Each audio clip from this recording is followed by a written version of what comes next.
না। এরপর হচ্ছে গিয়ে এই প্রশ্নপত্র ফাঁসের ঘটনায় কারা কারা অবৈধ সন্তান হিসেবে প্রশাসনে জন্মগ্রহণ করছেন এবং জন্মগ্রহণ করে এখন বিভিন্নভাবে দলীয় তকমা লাগাইয়া ভালো ভালো অবস্থানে আছেন, এইটা আনতে হবে। শুনেন, কোটার জন্য আন্দোলন করে ছাত্ররা, সারা বাংলাদেশের মানুষ কোটার জন্য আন্দোলন করতেছে, কিন্তু এরা কি জানে যে সবচেয়ে বড় কোটা তো হচ্ছে গিয়ে চোর কোটা, এই প্রশ্নপত্র ফাঁসের কোটা। এরা ধরেন অন্যান্য কোটা, মুক্তিযোদ্ধা কোটা, এগুলা নিয়ে আন্দোলন করতেছে, এগুলা নিয়ে আমি বলবো না, এটা আলাদা হিসাব।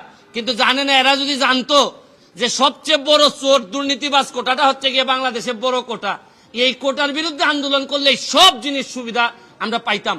কিন্তু এটা আমি পরে হয়তো আরেকদিন বলবো। তবে এখন আমার বক্তব্য হচ্ছে স্পষ্ট, এদের বিরুদ্ধে কারা কারা প্রশাসনে আছেন তাদেরকে বের করে তাদেরকে আইনের আওতায় নিয়ে আসা হবে, নাইলে এই দায় সারা জীবন বাংলাদেশের বয়ে বেড়াতে হবে। আমি একজন এমপি হিসাবে, একজন ব্যারিস্টার হিসাবে আমি মনে করি এটা জাতির সামনে নিয়ে